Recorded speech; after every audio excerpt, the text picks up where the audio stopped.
everybody. Thank you for Hello. tuning in to Heavenly Sent People.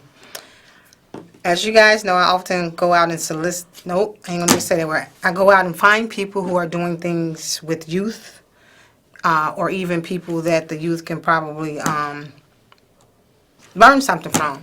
So I'm gonna cut it off with my conversation and introduce you to my guest, Mrs. King. Mrs. King, tell us who you are, what you do, et cetera, et cetera, et cetera. Okay, great. Well, first of all, it's an honor to be here. I truly thank God for giving me this opportunity and also for you having me here today. I am Sabrina King. I am Chicago finest. I am a Chicago police officer. It'll be 21 years. I enjoy my job. I know it's a lot of misconception about the police, Yes. but you do have great police officers in the community. And mainly, my job as a police officer is community policing. I've been in community policing for over 17 years, dealing with youth mainly, senior citizens. I've dealt with domestic violence, court advocacy, and I can go on and on. But it's been a great honor. And I also have my own organization since 2005, which is called Love Teaching Youth. And it first started, what made me even start the organization, I had a nephew who was shot and killed. We grew up in the Inglewood community, and it just inspired me.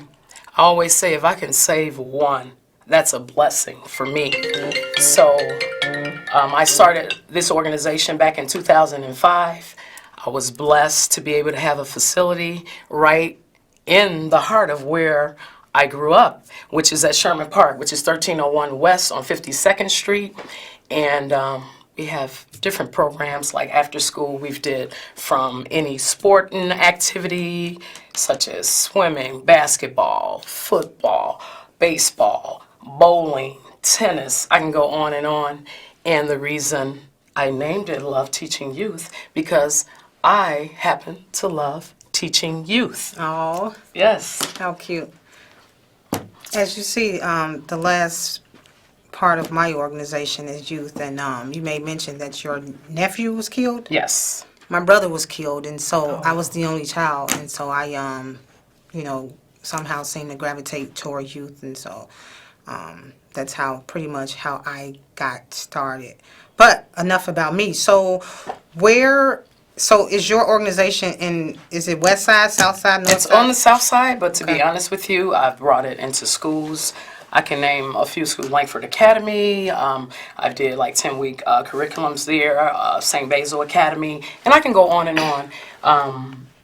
At schools, I'm invited to churches to do curriculums, and I'm happy to say, as of August 2020, I will have a new site, Bishop Shepherd Little, which has a new center that's going up in the new city area, and I will be in partnership with them. So we're going to be doing programs from etiquette, from teen dating violence, to teaching kids about hygiene and different things like that.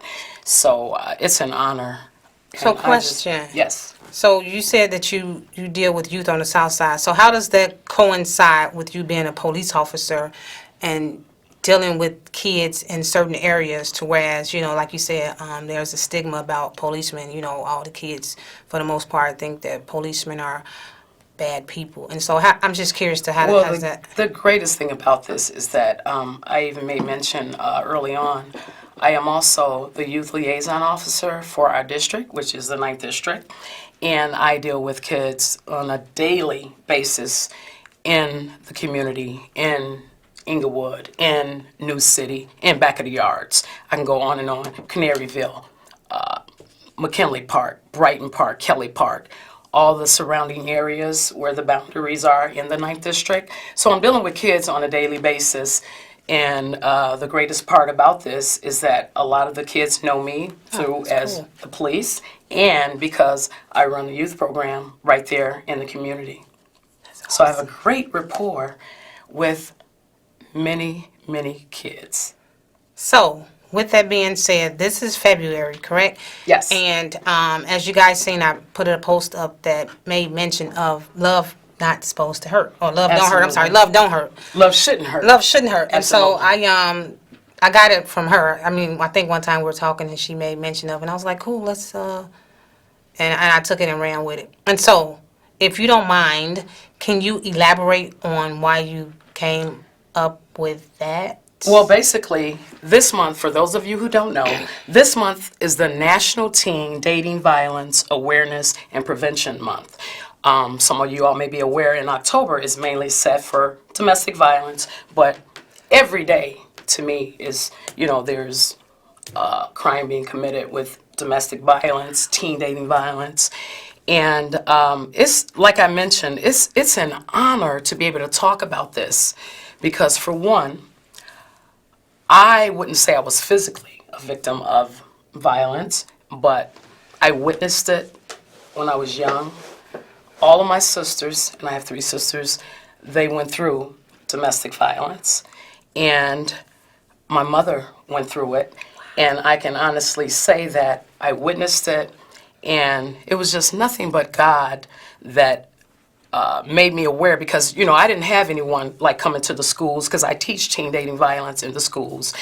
No one came to my school.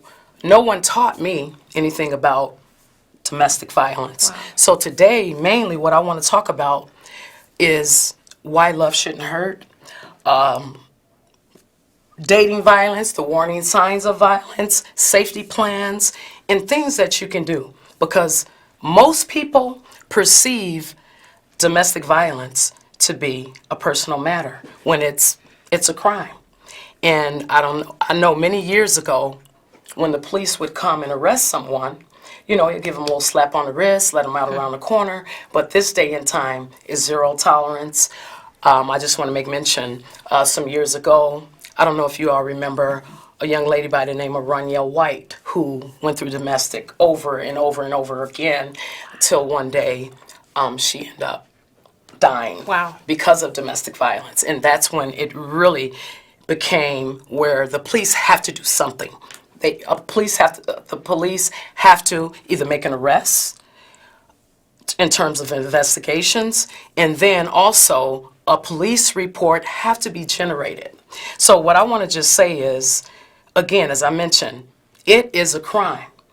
And depending on how many times the perpetrator commits the crime, it can turn out to be a felony. And you already know when you get a felony. I'll talk about that later. But anyway, I just want to say domestic violence is a crime and something should be done. I am a victim of domestic violence. Really? I am. I dated 2 guys, and each situation turned out to be a domestic. That's why I always tell people, you see the glory but don't know the story. You can't always judge a book by its cover, and I would say to any woman that's going through that, it's not worth it. At the end of the day, it's either you or the individual, and as you guys see, in this day and age, people are being killed, and, we're taking things in relationships for granted. So, I wish that I had been, got some information or, as you mentioned, some programs to where I could have rectified that situation sooner than I did. But, glory be to God, I was able to get out of both of those situations unharmed and okay. Well, I just want to say this. A healthy relationship, in a relationship, most of the time, you should be happy. Now, I'm not going to say it's going to be all gravy all the time, but in a relationship, most of the time, you should be happy. A good relationship involves communication, safe, feeling good, because as I mentioned, love shouldn't hurt. Let me just tell you this. If you see when you start a relationship, and if there's signs of physical abuse where he wants to hit you, he wants to slap you, he wants to choke you, he wants to spit on you, that's physical abuse. That's a red flag. So we already know what red means. What is red? Danger, basically, danger. Get away. Stop. Wow. Mental, verbal abuse, humiliation, letdown, talking about you. You stupid. I see the young girls in school. They laugh when the young boys call them stupid and fat and calling them out of their names. That's beginning to be a sign of a red flag, and especially if they're in a relationship. The mental, verbal, and then you have physical abuse. And then you have financial abuse, where when you're in a relationship, you should never, if you work every day, there's no reason why you have to give up your whole paycheck every time you get your check. I know a young teenage girl right now who, Wow. she's in a relationship with the older guy, and when she get her check on Friday, she have to give him her entire check. Wow. She don't even have money to get to work the following week. So that is financial abuse. And there's other forms. That is a red flag. And there's another one, and I know you gotta know this one. It starts with the I. Isolation. Oh, Been wow. there, done it. Yes. Been there. When you're in a relationship, you can't do the things that you like to do, what you normally do. I've been there. You can't go see your family. You can't go to church. You can't go to activities you like normally. Socialize. That's probably why I move Socialize. so much. Yep. He or she is blowing up your phone every 5 minutes, every 10 minutes. That's isolation. And that is a red, Flag. that's a red flag. Hope y'all listening, cause you know, it's real out there, and you know, yeah, it's real. I'm gonna stop with that. Don't ignore the red flags. You know, it's funny now, but it can be detrimental later. Absolutely. And then when most people don't think when they're in a relationship, I don't care if it's your husband or if it's your boyfriend or whoever it is, when you're in a relationship and you're forced to have sex, that is a red flag. Because you can't make a person have sex if they don't want it, fondling you in the wrong way, touching you in the wrong way. Those are warning signs to get out of the relationship, and especially if you're not comfortable. So, a question for you, just an Yes. exaggerated figure. How many calls do you think you guys get at the station? Just an exaggerated figure. In regards to one domestic day, we get over like 585 calls of service of domestic violence, and Wow. we get over like 210,000 calls in 1 year. And not even to talk about the calls where men, you know, they won't call because, of course, they are more so Wow. embarrassed. So those calls are not even included. But that's a large number of calls. But 90% of our Wow. domestics is with a certain age group. And I want you to guess. It could be what? With children? Do you think it's with adults? Or is it with babies or teenagers? Who do you think? Teenagers. Teenagers, absolutely. 90%.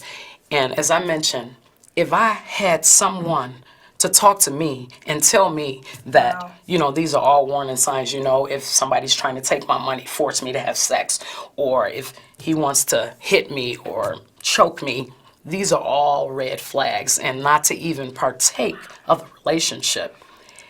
You know, it's serious. Yeah, you know, you coming from you, you know, you see it and you hear about it. You know, you have friends and family that's involved in such situations. But to really hear the statistical part of it, you know, it's like, and then, you know, my mind even going back to the news where, you know, you see these women coming up missing, and you know, it's for the most part And behind that's some a guy. whole different thing I could even talk about for hours. Wow. Because as I mentioned, my sisters went through domestic violence. So one of my sisters, her daughter, she saw it. So she kind of mimicked it. Wow. And she got into a relationship with an older guy who first started out, and then I can even talk about that cycle. Wow. First started out, you know, giving her things, and then start humiliating her, talking about her, and saying real bad things about her, until it went to the acute stage of this cycle where he started beating her. I mean, she have plates in her arm, she have screws and stuff in Wow. her feet, and you know, he would really, really just beat her. And what it did after he would beat her, then there was another phase of this cycle, which is, you may even know what it is. After, you know, I beat remember her. I remember going to domestic court. They showed us that little wheel, and so what you're saying is now bringing up memories in my life and past situations. Well, But it goes to the honeymoon reconciliation phase.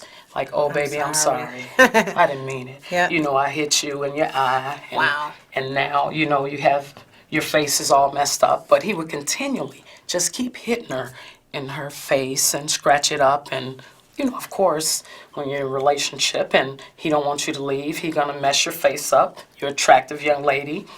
He don't want you to have to be with anyone else so that they can see you're attractive. Wow. So of course he's gonna try to mess up your face. And I even remember, like, one of my sisters, she kept getting hit in her eye, and till one day a doctor Wow. even told her that if she get hit again, she could lose that eye. Wow. So I'm saying all this to say, again, when you're in a relationship, you know, God gives us wisdom too. Indeed.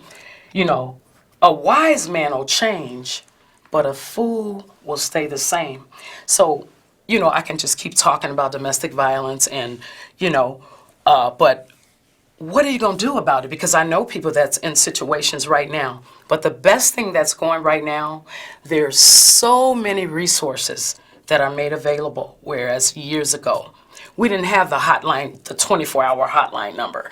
We didn't have the domestic violence units. We didn't have the Chicago police, each district having domestic violence liaison officers to come out and talk to you and tell you what to do, take you to court. You didn't have the mayor's office on domestic violence. We didn't have the state's attorney's office on domestic violence. We didn't have resources. We didn't have support groups. Whereas today, there's so many places and different organizations that will assist you if you have to go to court or if you're going through, to just help you to get through. And that's why if anyone is listening and you just feel you can't get out, first God first, but then there's places that you can go, people that you can see. And then the 24-hour hotline number, it's multi-bilingual. I mean, they have people, I don't care if you Polish, if you Spanish, you whatever, Chinese, Wow. they have interpreters for whoever, whatever your ethnicity is. So that's the greatest thing about this. And it's a 24-hour hotline number, whereas we didn't have that before. So how does it work in individual, say, reaching out for help?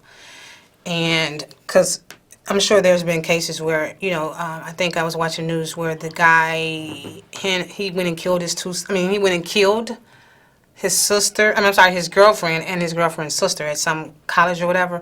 And they were saying that she was literally trying to get out, and he had went to jail, and somehow, some way, he ended up getting out, and, you know, he went back and killed him. So in situations like that, You when know, you're that's very unfortunate. But as I mentioned, this state, that had to be some time ago. No, this was recent. It was recently? Yeah. Well, as I know of, and what I've witnessed, when there is a domestic, like I know of a lady who was going through for years and years. Wow. And she was even afraid to go to court. I'm sure. But we assisted her. We took her to court until one day she was like, no, I don't want to go. You know, of course, she didn't have a job. She didn't have money. So therefore, she, you know, she didn't have family because, you know, in that relationship, it was so bad where he isolated her away from everyone. So she didn't have anybody. She didn't have anywhere to turn to. And that's what I was going to say. Last time, she was like, no, that's okay. We're going to try to make it work. But he had already almost cut her neck off. She had like 83 stitches. Wow. And she didn't want to go to court.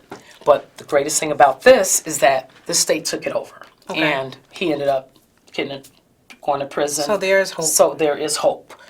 You know, people feel that, you know, oh, the judge is not going to do, or, you know, nothing's going to happen. But it's serious this day and time. So I guess it's all about persistence. You got Yes. to be persistent. You got to, you know, like you said, you can't get caught up in that circle because, Absolutely. you know, it's, yeah, wow. And what people fail to realize, you know, I'm talking about it. You know, I've never, like I said, been in a physical relationship, but kind of like mental and the isolation where, you know, trying to keep me away from doing the things I like to do, keep me away from family. But I was able to get out of it because, again, love shouldn't hurt. And if that bothers me, that I can't do the things I like to do and go to places that I like to go. So that was a problem for me. But also, a person who is put in, for an example, anybody can be a victim of violence. I don't care if you're a doctor, lawyer, because we had a police officer not even maybe 6, 7 years ago who was in a bad relationship, and her husband ended up beating her to death with a Wow. baseball bat in front of her kids. Wow. But she was the police. So again, it doesn't matter, same sex, whoever, heterosexual, whoever, doctors, lawyers, Wow. police, anyone can be a victim of domestic violence. But again, there's absolutely no excuse for abuse, and there is help. There is something you can do. And, you know, sometimes people will listen to you talk about you going through. And the best thing you can do for a person, not tell them, oh, you stupid for staying in this situation, or, you know, try to help them, because you'll be surprised. We have people that have committed suicide because they just felt like Wow. the person they really needed to listen to them wouldn't listen. And, you know, when they're talking, listen. You know, you want to be that shoulder if you can. But you may be going through yourself. But again, you don't want to make that person feel like you're not listening to them or you're not trying to help them, because that's the time when they really get vulnerable, and it's no telling what they may do. Wow. Tell us again, reiterate your youth program. What's it called again? It's Love Teaching Youth. So you said it's on the south side. So Yes. is it just for south side kids, or can anybody It's for be? anyone. We've taken the program even to the west side before. Organization called Redeem the Dream was the west side organization. We were the south side, so we would coincide with doing different activities and different programs and events. So it's for any and everybody, you know, anywhere from ages from 7 up to 21 years old. Because I've gotten people jobs through the summer, internships. These are the different things that we, not only just activities, but we're going places. We've taken kids to Springfield. We've taken them places they've never been before. They've been to camp. They've been to, you know, we've taken them out of the community. Great America. We can go on and on. Just places that, you know, some kids don't get that opportunity, you know, some of the kids they've never been downtown, but we've taken them out of the city and taken them to many, many places. You know, like I said, I can go on. And, you know, just through the grace of God, He has given us sponsorship through different people to help us. Wow. So if someone out there wanted to get more information or to contact you in regards to putting their child in, or just trying to stay in a loop, how would they go about doing that? Okay, well, I can give you my phone, leave the phone number, and we, as I mentioned, will have a new facility, 5230 South on Halsted, but it's going up as we speak. Oh, wow. Spacious, very nice. I mean, it's gonna service the entire community. I'm going to hit this 5230 overhead. South Halsted. Say it again, I'm sorry. 5230. South on Halsted. I'm going to hit this overhead and show them this domestic violence. And it says, domestic violence. If you or someone you know is in immediate danger, call 911. Absolutely. So, with that being said, I definitely appreciate you taking time out your busy schedule to come entertain me and my guests. And is there someone you want to give a shout out to or say thank you or whatever? I definitely, you know, and I don't know if this ever been done on your show, but you have been very instrumental to me, and I really appreciate you because, I mean, and you can witness yourself that you have been to some of the different things that we've done. Absolutely. We've done some educational things. We got our Black History event coming up, and you've partnered with us with our tournaments, and like everything that we've done lately, you've been right there. So, as a little token of appreciation, Oh, I stop just it. want to give you that and just say thank you. Really? I do want to give a shout out to, of course, first my church, Church of the Living God, John Quill, which I'm a part of, Redeem the Dream, and all my family and friends, and Agents of Love, Bishop Shepherd Little, Sherman Park. And then I definitely, I would be remiss if I didn't give a shout out to Learner Enroll, and the Sparty Law Group. Those are my sponsors. Thank you. Thank you, Can TV, as always, for giving us this opportunity. Until then, see you guys next time.